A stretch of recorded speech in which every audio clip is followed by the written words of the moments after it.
Olá pessoal, meu nome é Eduardo Lima e esse aqui é seu canal Eduardo Lima Anti-Imperialismo. E hoje eu estou aqui mais uma vez com vocês, dessa vez para voltar a falar sobre a guerra na Ucrânia e mais propriamente para falar sobre a questão da nova forma de propaganda sendo feita sobre a guerra na Ucrânia. A propaganda de guerra muda de forma. Esse aqui é o artigo do Thierry Meyssan.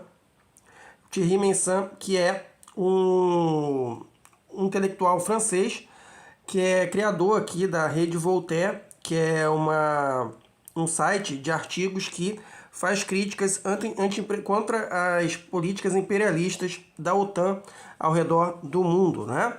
E aqui ele está falando sobre a nova propaganda de guerra da OTAN, usando-se das fake news, entre outros tipos de forma de iludir o público mundial, né?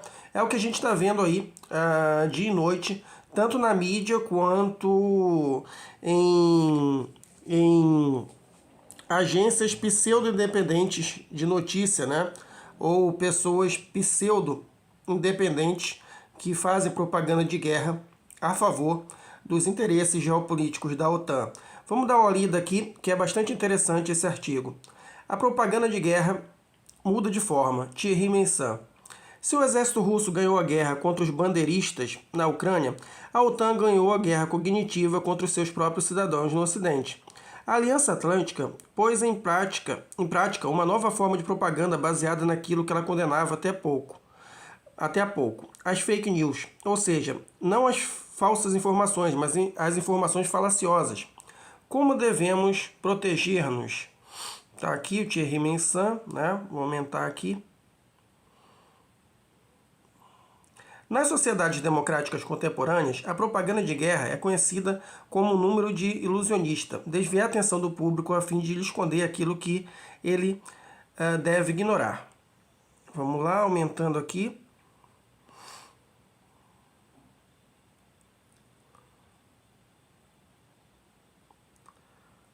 Lembrando que essa aqui faz parte dessa série de artigos aqui sobre a guerra. Eu já falei sobre alguns aqui, são bastante interessantes.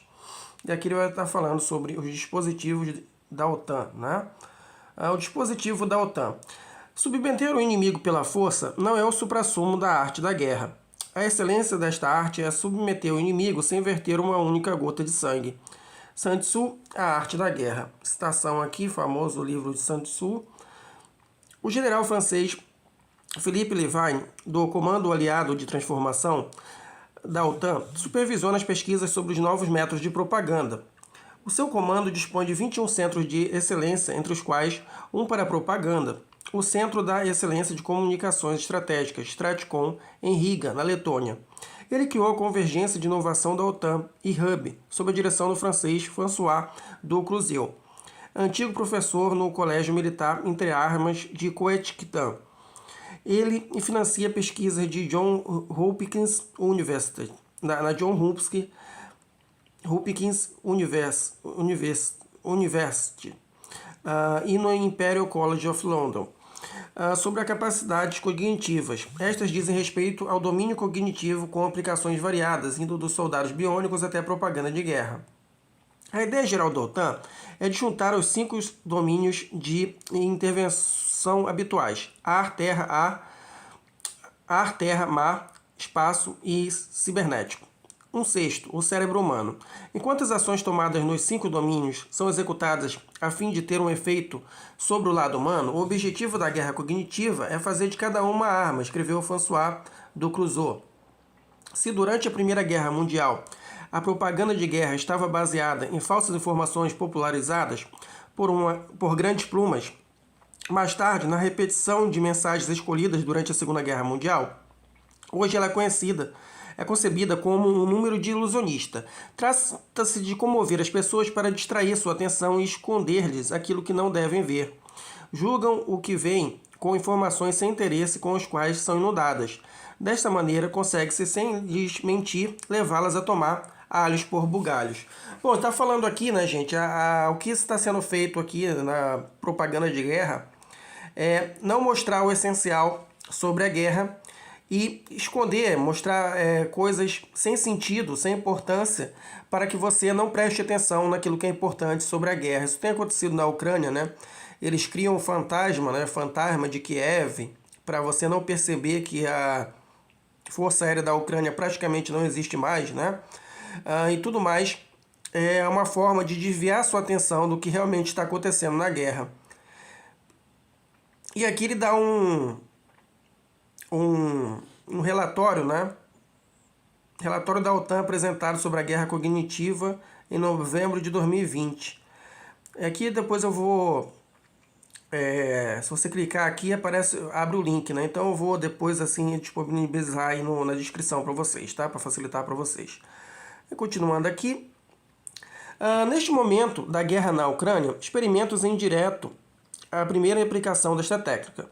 Para se explicar melhor, vou primeiro apresentar algumas informações a ignorar. Depois vou voltar ao tratamento da guerra pela televisão do Estado francês. Obteria o mesmo resultado se eu utilizasse um exemplo alemão, britânico ou norte-americano. Provavelmente obteria o mesmo resultado se usasse o Brasil, né?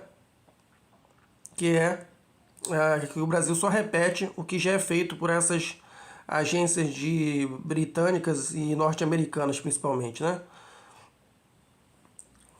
Vamos lá, número de explosões registradas no Donbás, 14 a 22 de fevereiro de 2022. Tá aqui os relatórios, né? E aqui ele dá o link, né? O bom é que ele dá links os próprios relatórios dos observadores da OSCE, que é a Organização Europeia para monitorar o cessar-fogo, né? Você vê aqui como aumentou, né, de 14 até o dia 22 de fevereiro, aumentou ali o número de bombardeios. A responsabilidade dos dirigentes ocidentais na guerra na Ucrânia. No Ocidente, a narrativa da guerra na Ucrânia fez recair toda a responsabilidade sobre o presidente russo Vladimir Putin e, acessoriamente, sobre as personalidades políticas e financeiras de seu regime. No entanto, esta versão é manifestamente falsa. Se considerarmos os relatórios diários dos observadores da Organização para a Segurança e Cooperação na Europa, OSCE. Estes atestam ter testemunhado um ataque ao Donbás, ainda ucraniano, pelas forças de Kiev em 17 de fevereiro à tarde. Todas as agências de informação relataram então a fuga de pelo menos 100 mil civis para o interior do Donbás ou para a Rússia. Eu mostrei isso aqui no meu canal, né? Mas a imprensa se negou a mostrar esses refugiados, né? Enquanto agora exibe os refugiados que estão indo para a Europa com aquele tom de tristeza e dramaticidade, né? Coisa que eles não faziam quando os refugiados iam para a Rússia, né? Continuando aqui, por outro lado, os principais dirigentes políticos da OTAN ouviram o presidente ucraniano Volodymyr Zelensky dizer-lhes, durante a reunião da Conferência para a Segurança de Munique, que pensava adotar-se com arma nuclear contra a Rússia. Assim, é forçoso constatar que não foi Moscou, mas Kiev quem desencadeou as hostilidades. Ninguém pode pensar que Kiev fosse desencadear esta guerra contra um inimigo muito superior sem ter previamente recebido garantias de aliados aparentemente capazes de defender o país face à Rússia. Ora, só podia ter se tratado da OTAN ou dos Estados Unidos, e eventualmente das duas outras potências nucleares, a França e o Reino Unido. É o que aconteceu, pessoal. Kiev não só disse que ia se armar com armas nucleares, como começou a atacar a população russa no Donbás, achando que a OTAN iria dar uma cobertura, né? Que o Putin não teria medo de enfrentar a OTAN e que a OTAN iria proteger a Ucrânia a qualquer custo, né? O que a gente está vendo não aconteceu. Felizmente não aconteceu, né? Porque obviamente se acontecesse, se a OTAN resolvesse proteger mesmo a Ucrânia da Rússia, nós estaríamos agora na Terceira Guerra Mundial, né? Mas continuando aqui.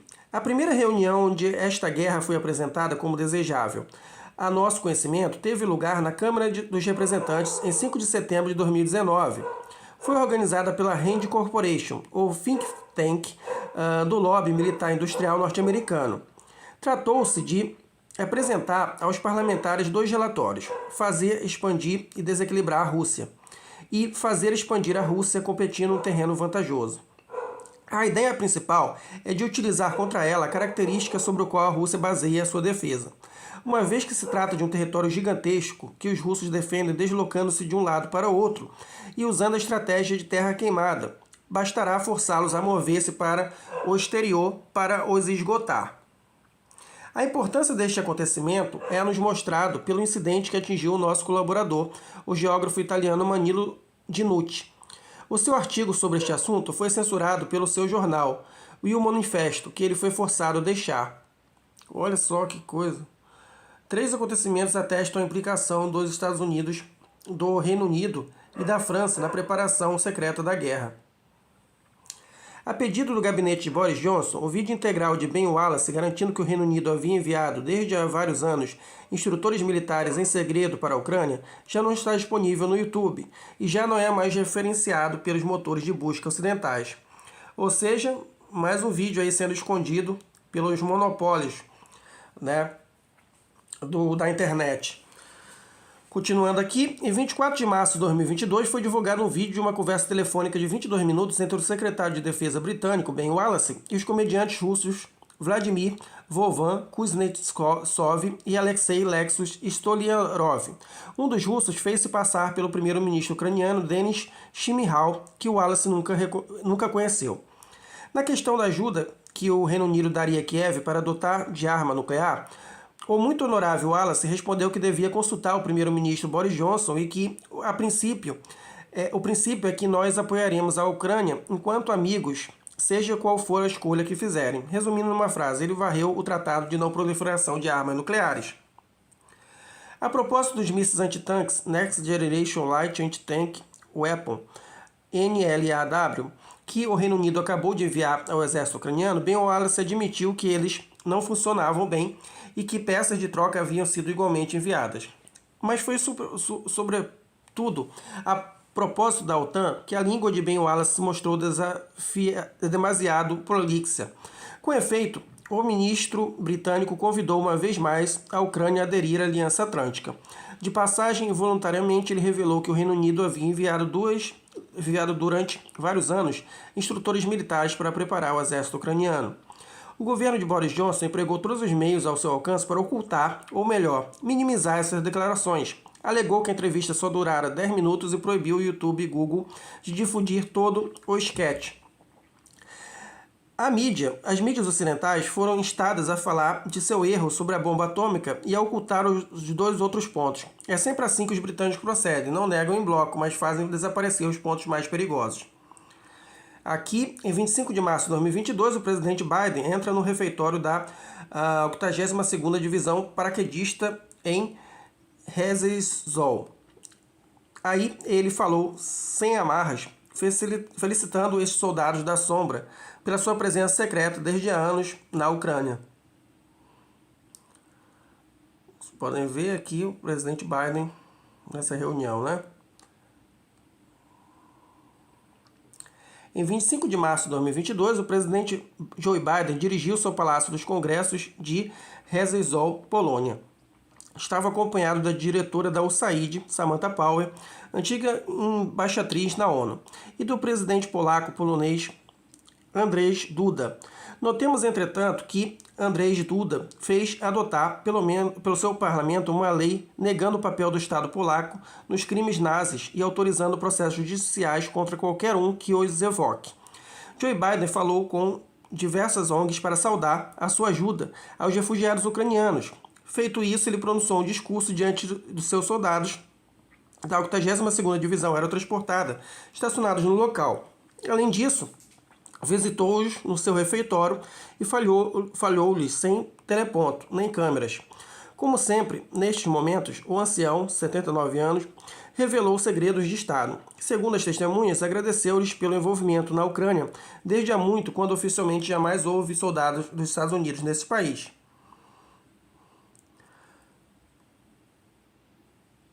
O general Eric Vidal não foi demitido porque tivesse cometido um erro, mas porque a missão secreta que enviou à Ucrânia junto do batalhão Azov não soube descrever a situação.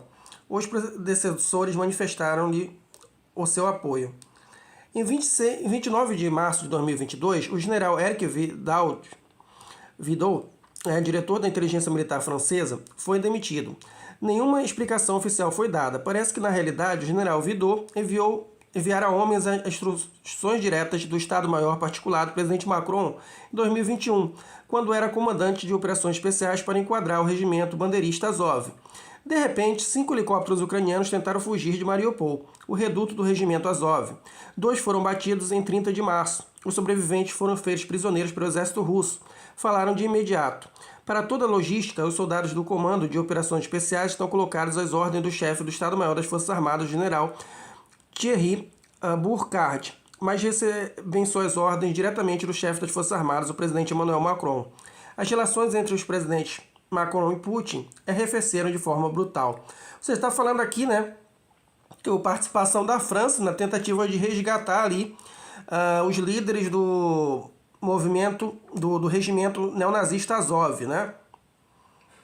Como vocês podem ver aí, como esses líderes são importantes, né, para a OTAN e para a França, né? Como a propaganda de guerra mascara a realidade. Em França, o Estado dispõe da France Television para sua própria população, sendo a France 2, né, o canal mais visto, e da France Médias Monde para o estrangeiro. Este último grupo depende diretamente do Ministério dos Negócios Exteriores e emite a France 24 em diversas línguas. Anne-Sophie Lapps, ao entrevistar Andrés Sadovy para a France 2, sem salientar que ele era um oligarca bandeirista, é um pouco como se tivesse entrevistado o ministro da propaganda do Terceiro Reich, Joseph Goebbels, sem mostrar que ele era nazista. Tá falando aqui, né, que ele é um bandeirista. Bandeirista é como se chamam os nazistas ucranianos, tá? Porque eles seguem o nazista histórico Stepan Bandera. Il veut croire que sa ville ne subira pas le même sort que Mariupol ou même Kiev. Le maire de Lviv depuis 15 ans, Andriy Sadovy, est au cœur de la résistance de son pays. Il organise ici siégé. Mais c'est difficile de prévoir, car on ne sait jamais si l'attaque part de la mer Noire ou des avions qui décollent de Russie. On ne peut pas prévoir. Bom, então isso aí que ele está falando, né? Que é o Andriy Sadovy, que é um neonazista ucraniano, né?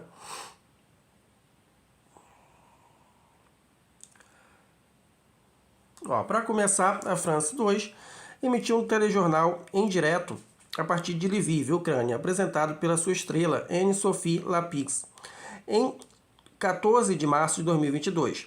Este telejornal é visto diariamente por um pouco mais de 20% do público. A jovem mostrou um grande número de destruições de refugiados traumatizados.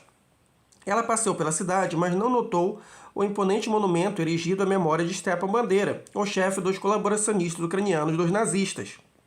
Também entrevistou o presidente da Câmara, prefeito de Lviv, Andriy Sadovy, sem explicar que é um dos principais oligarcas do país. Ela não questionou sobre o seu grupo de mídias, do qual a sua mulher é a diretora. Não questionou em nada sobre as declarações emitidas à véspera pelo seu canal 24 canal, apelando ao assassínio de todos os russos, mulheres e crianças incluídas, segundo o método preconizado pelo SS Adolf Eichmann. Nunca, em nenhum momento, foi dito que esta emissão era uma iniciativa do oligarca bandeirista Andriy Sadovy e de sua mulher, ambos antigos clientes da agência Publicis de Anton Sadon, o marido de Anne-Sophie Lapix. Bom, tá aqui, né? Durante as negociações de Istambul, a Rússia colocou entre os seus objetivos de guerra a destruição dos monumentos de Lviv à glória de Stepan Bandera, o chefe dos colaboracionistas nazistas ucranianos. Aqui é o monumento que citou, né? Em que a mídia vai para lá e não filma esse monumento, né? Que é o monumento ao nazista ucraniano. O telespectador que ignora as homenagens ucranianas aos nazistas e as exortações a seguir o seu exemplo, não pode deixar de chorar perante a pilha de sofrimento que lhe foi mostrada. Ele não consegue duvidar que os russos são mentirosos e criminosos e que os ucranianos, em geral, são apenas vítimas inocentes. É claro, se você não mostra a realidade, a pessoa não sabe quem é a vítima e acha que quem está atacando é o algoz, não é verdade? Se você não mostra a realidade. É por isso que eu vejo aqui muitos canais aqui de pessoas que eu tenho certeza que, se soubessem a realidade, não apoiariam a Ucrânia do jeito que estão apoiando, né? Eu tenho certeza que muitas pessoas só ficaram do lado da Ucrânia nessa guerra porque não sabem absolutamente nada do que ocorre na Ucrânia, né?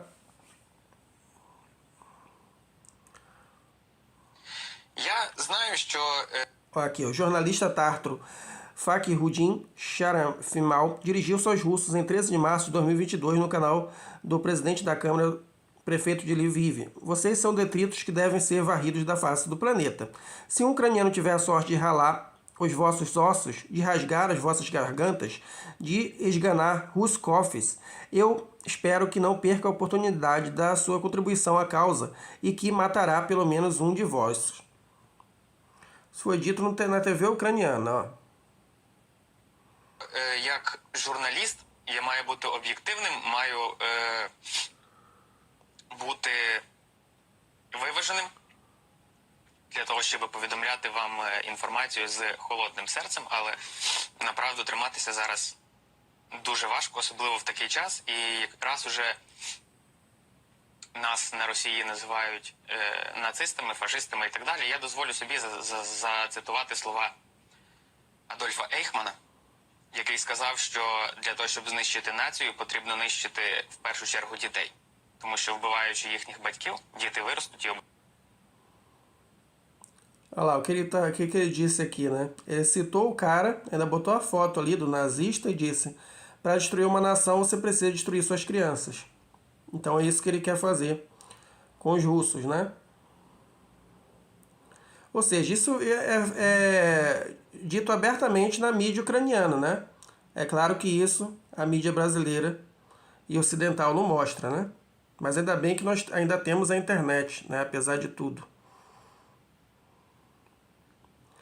Em 25 de março, a France 24, em inglês, em sua coluna Truth or Fake, Verdade ou Mentira, dava conta da entrevista do ministro britânico de Defesa Ben Wallace por comediantes russos. Seguindo as instruções do gabinete Boris Johnson, o canal de televisão do Ministério Francês dos Negócios Exteriores, Relações Exteriores, zombava das declarações sobre a bomba atômica para melhor esconder as outras sobre a ineficácia das suas armas anticarro e, sobretudo, aquelas sobre a presença de instrutores militares britânicos na Ucrânia desde há vários anos. A jornalista apresentou os humoristas como youtubers, quando eles trabalham para o canal NTV, o que lhes permitia omitir que são censurados pelo YouTube no país da primeira emenda e da liberdade de expressão. Esta rúbrica foi produzida pela jornalista Catalina Marchand de Abreu, especialista em desmistificação de informações tendenciosas. Debunk the Fake News. Você está falando aqui, né? Ou seja, estão... O trote foi feito, né? Foi um trote, de fato. Os comediantes russos aplicaram uma peça no britânico, no primeiro-ministro britânico, só que o primeiro-ministro não sabia que era uma brincadeira. Então ele revelou coisas ali que ele revelaria para um ministro da Ucrânia, não é verdade? Então ele assumiu ali que sim, a Ucrânia poderia ter armas nucleares e que a Inglaterra iria apoiar, né? E aí é por isso que a gente tem que ter cuidado também, né, com essas supostas agências anti-fake, né? Que nada mais são do que também agências de manipulação. Continuando aqui, o cúmulo foi atingido em 31 de março com o jornal da França 2. France 2, né? A França Television, que até o momento negava o caráter ideológico do regimento Azov, transmitiu uma reportagem sobre esta formação. A televisão pública admitiu que ele havia sido, em 2014, infiltrado por elementos neonazistas, citando um dos seus fundadores, Andriy Biletsky, mas garantiu que havia mudado desde aí para se tornar uma respeitável força de defesa. Ai, meu Deus. Tá igual a CNN Brasil, né? a França 2 não mencionou um dos seus outros fundadores, Dmitry Yarosh, agente da OTAN, antigo coordenador dos neonazistas europeus e jihadistas médio-orientais contra a Rússia, tornado conselheiro especial do comandante-chefe das Forças Armadas ucranianas. Et dans cette ville martyre de Mariupol, les Russes se heurtent. Ou seja, gente, o que ele está falando aqui?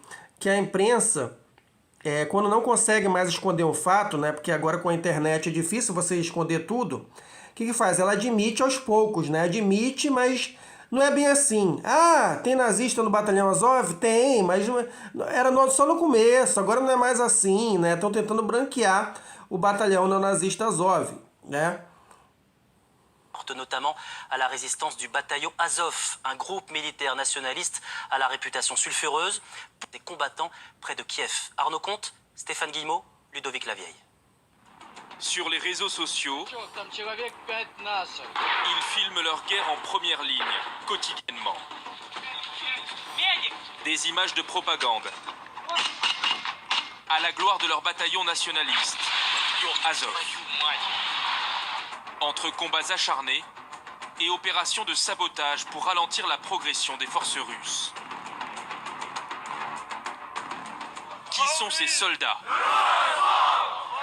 à la réputation sulfureuse, parfois accusés d'être des néo-nazis, coupables d'exactions? Nous avons été exceptionnellement autorisés à les rencontrer, à une dizaine de kilomètres de la ligne de front, dans un lieu tenu secret, par crainte des frappes aériennes. Faites attention à ce que vous filmez, s'il vous plaît.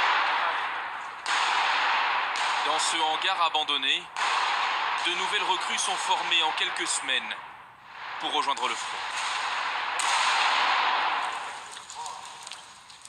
Tu vois là, tes deux impacts sont proches, c'est que tu es stable, c'est bien. Des recrues au visage parfois très juvénile. Je veux défendre l'Ukraine, car les temps sont durs. Então vocês podem ver a reportagem francesa dentro do batalhão neonazista Azov, né? Deixar só mais um pouquinho. C'est une chance pour eux, une chance d'aller... Não vou deixar tudo não, que eu tenho medo que isso aqui acabe dando problema de direito autoral, né? Lembrando que esses vídeos aqui são vídeos de mídias francesas, né? Então eu preciso ter cuidado. Mas como vocês viram, né? Formar uma reportagem ali tentando dizer que o Batalhão Azov era nazista, mas não é bem assim, né? Ou seja, mais uma manipulação aí da imprensa francesa que foi replicada aqui também pelas mídias nacionais, né? Pelas mídias brasileiras. Continuando aqui, a France 2 cita o neonazi Andriy Bilets como chefe do Batalhão Azov em 2014. O jornalista Armud Conte, redator-chefe adjunto do canal, não teve tempo para precisar que Bilets, aliás, o Führer branco, fora elevado ao posto de tenente-coronel e condecorado pelo presidente Petro Poroshenko, que depois fundara um partido político, o Corpo Nacional, pregando a limpeza étnica da Europa Central, e for eleito deputado neonazi da Verkhovna Rada, Assembleia Nacional. Verkhovna Rada é o parlamento ucraniano.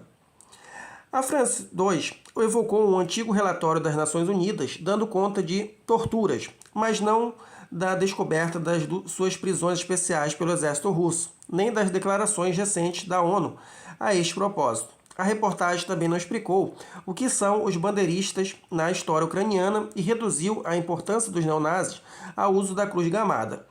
Tendo assim escamoteado o problema, o canal estimou o perigo entre 3.000 e 5.000 homens, enquanto a agência Reuters garante que os paramilitares bandeiristas representam hoje em dia 102.000 homens repartidos em muitas milícias incorporadas no seio da defesa territorial. Ou seja, enquanto a imprensa diz que é 3.000 a 5.000 homens, na verdade são 102.000 homens repartidos em milícias, que são agora chamadas milícias de defesa territorial, né?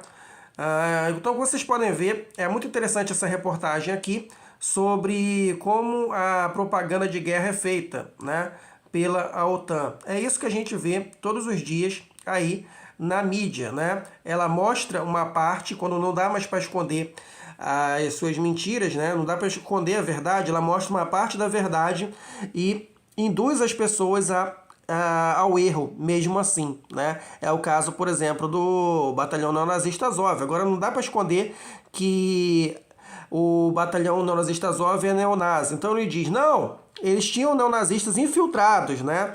Em vez de dizer que é um batalhão neonazista, eles dizem, ah, não, são infiltrados. Quer dizer, era um bando de gente boa armada ali, se infiltraram neonazistas ali, mas agora já não é bem assim. Ou seja, é assim que a mídia faz, né? É assim que a mídia, a imprensa ligada à Organização do Tratado do Atlântico Norte, a OTAN, faz a sua propaganda de guerra, querendo transformar em heróis aqueles mercenários, aqueles seus extremistas aliados, tanto no Oriente Médio quanto na Europa, né? Como é no caso aí da Ucrânia. Bom, mas aqui, a gente está aqui nesse canal para dizer a verdade, né? Até quando deixarem. Então, eu peço que você dê o seu like e compartilhe aí esse vídeo para que mais pessoas entendam a propaganda de guerra em torno da guerra na Ucrânia. Obrigado, pessoal. Compartilhe esse vídeo. Se você for novo aqui, se inscreva, clique no sininho, ative nossas notificações. Mas vem aqui todo dia, porque aqui tem vídeo quase todo dia, nem sempre o YouTube manda notificações. Você também pode entrar na nossa comunidade no VK, que o link vai estar embaixo na descrição. E lá eu posso postar vídeos que eu não posso colocar aqui no YouTube. E você também pode entrar no nosso canal do Telegram, que também está na descrição, e que aí você vai poder acessar aí notícias em primeira mão sobre a guerra, tratados ali, traduzidas pelos nossos parceiros tradutores. E você também pode doar para o canal através do nosso Pix. O número vai estar aí embaixo na descrição também. Lembrando que o canal não pode ser monetizado, então só com a sua ajuda eu vou poder ter uma renda, né, com esse trabalho que eu faço aqui. Obrigado e até a próxima.